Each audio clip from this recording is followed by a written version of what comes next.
Hey, what's going on, guys? Welcome back to the Two Peas in a Car podcast. Once again, my name is Jonathan. I'm Dr. Car Guy, and this is The Huff. The Huffmeister, Chris Huffman. Told you we have a special guest today. Bet you didn't think it was going to be Mr. Chris. Sorry. We're going to be looking. We're going to be looking back at the comments and everything, see who guessed it right. And hey, if somebody gets it right, maybe we got a little prize for you. I'd like to start this episode off with Chris. How about you tell the audience a little bit about yourself, how you got in the business, how long you been in the business? Just got in the business by answering an ad in a paper. Started a car business 9 years ago. Started selling at a Nissan store in Oxford, Mississippi, just for needing work. Got in it and has some success. Reconnected with a manager here, John Burnside, I've known since high school, and we reconnected on Facebook, had lost touch and reconnected, and told me I needed to be a part of this place, and came up here and talked to general manager at the time and thought it was a fit for me, and that was December of 2014, and been here since. So Man, I ain't looked back since. quick question on that. Yes. So you said you answered the ad. Did you ever beforehand, like, were you nervous? Were you a people person? Did you see yourself like, oh, this could be something? Or were you more looking at it like, this is just to get me by until I find what I need? I didn't know what it would be. I've been around and dealt with people my entire life. Like my whole education, coming out of high school and everything, went into the ministry, and unfortunately life events happened and caused me not to be able to continue in that field. So it was kind of searching for my niche after that. Okay. And when I got in the car industry, my parents were concerned because of the reputation of car salesmen, and I said, well, I can be a different person in that field, and so that's what I've approached this as being somebody that can be an advocate for people, that to make sure that they get treated fairly and have their needs met, and try to make customers happy, one customer at a time. So, Chris, one of the things we've talked about on here is, like, we're trying to change that stigma that we're not all bloodthirsty vampires. And I can contest, knowing Chris now for going on 3 years, he definitely does it right. Yeah, he's been a model for myself to stay on the right path, treat people right. So we've been in the car business going on 3 years now. We have seen a crazy market change. What are some of the big things you've seen change over the 9 years that you've been in the car business? Not necessarily that has just affected the consumer, but what are some of the definite positives you have seen I can that start have off with one. affected the consumers? He got the job in a newspaper. We got the job word of mouth and online. Right. That's the big. That's a big thing. Well, but you say, Jonathan, you talk about online, and that is the biggest change in the car industry, is the amount of information that people have before they ever come. It used to be, and even talking, I'll be 50 years old this year, and talking about when, like, I would buy cars. Eventually, you didn't know anything going into the dealership. Dealership set a price, customer came back with another number, and they, just bickered and bantered and everything until everybody was ticked off, and someone succeeded. And then they, put a name on a paper. Well, now everybody can know just about everything before they get here. Yeah. Right. They can look up invoice. They can look up within 500 miles every dealership that has this particular vehicle that they're interested in and what they're asking for it. Yep. So people are armed with information that they didn't have before. Part of me thinks that actually helps selling cars. I personally think, because for the most part. Oh, I agree with you. Yeah. If you're one that isn't scared to be transparent and truthful. Yeah. Right. The people that don't like that out there are the people that are trying to rip. There's an expression in the car business that I absolutely hate, knocking someone's head off. Yeah. And that's, people that are trying to, on every single deal, make a boatload of money. Mm-hmm. Don't be mistaken. This is a for-profit business. Yep.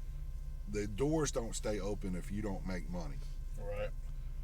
But there's a difference in making money and gouging people to the point where when they find out, they're never going to want to do business with you again.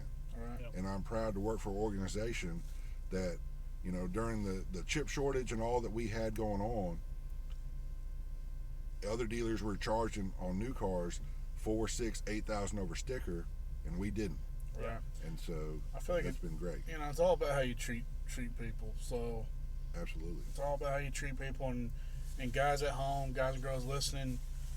Out of our dealership that we work at, Chris probably has the most referrals and repeat business out of anybody in the dealership. So and he treats people probably he's the top guy treating people good and making sure their problems are heard. So I really feel like that's what it boils down to. Like, I mean, no one would be a car salesman if it didn't make money, but I also feel like there's salespeople out there that, like, their whole goal is to make as much money as possible. They don't care how they treat the customer. They don't care if they have a problem afterwards, they ain't gonna answer the phone. Stuff like that. So. Oh, I've seen it. Yeah. And unfortunately, any business, you guys know, just not just YouTube, but those people out there. Everybody has worked with people that don't measure up to the standard that you have to weed out bad apples sometimes, and we've had some that have come through here over the years, but they're not here anymore. They get weeded out because real they quick. get weeded out because they don't fit the culture. They don't fit the what we try to do as a dealership of we're in the middle of a hole in the ground here. Yeah. We thrive on word of mouth. Yep. We thrive on people telling other people about the good experience that they have. Mm-hmm. And so I'm proud to work with a bunch of guys who we're here to make a living, here to support our families, but that seek to build their businesses by treating people the right way, so that that customer that they send out of here in a new vehicle or a new to them vehicle wants to tell somebody else, hey, I got it from Jonathan, I got it from Duck, got it from Huff. Go see them because they'll take care of you, and they can do that honestly without reservation. Yeah. Yep. Speaking on that, so you have worked at another dealership and sold cars. What's that magic dust keeping people here? So, I know, and keeping short, the dealership that I worked at before, and the real reason I was ready to leave, I had a conflict with another salesperson.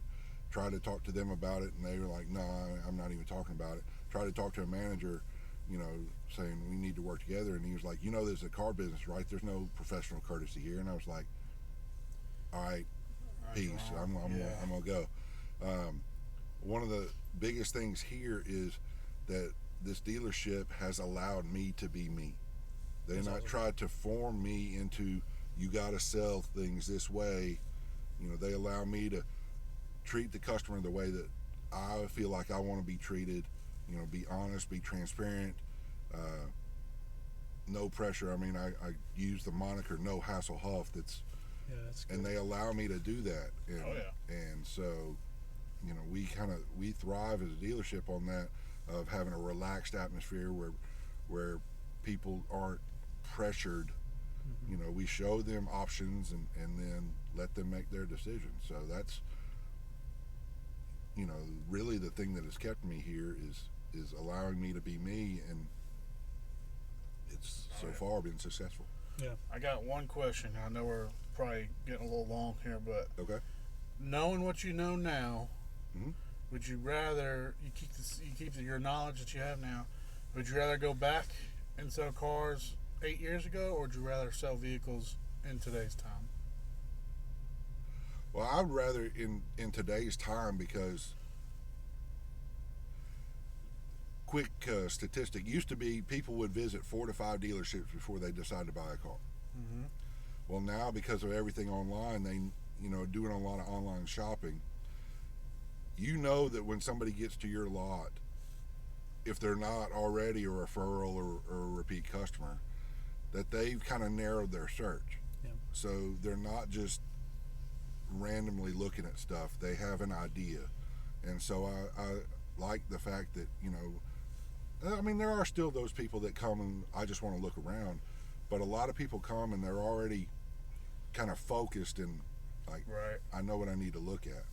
Absolutely. So I like selling to today's environment. Gotcha. That's awesome. So transparency, the internet is at your fingertips. You have almost all the information that we have on the cars here, which is great for the consumer. And as long as the dealership is open and transparent like ours, it is the buyer's market.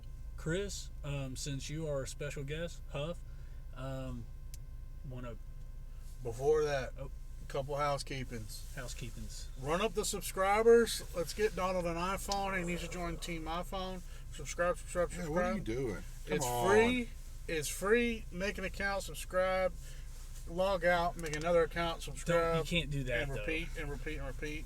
Been trying to get this guy on iPhone for as long as I've known him. On YouTube. On YouTube. Subscribe on YouTube. And yeah, Chris, if you want to close us out. Sign out with anything, plugging you, Yeah, absolutely. Shout out to your wife. She'll probably watch. Oh, I'm sure she'll watch. Cynthia, baby, I love you. Thank you for supporting me because, we have to put in the time to be successful here, and she supports me, just with her understanding of hours and encouragement and everything like that. Appreciate these two guys. They're, friends that I can bounce stuff off of and air frustrations too at times, and been a pleasure to be part of this morning, and look forward to what happens in the future. Awesome. Perfect. Peace, guys. See ya.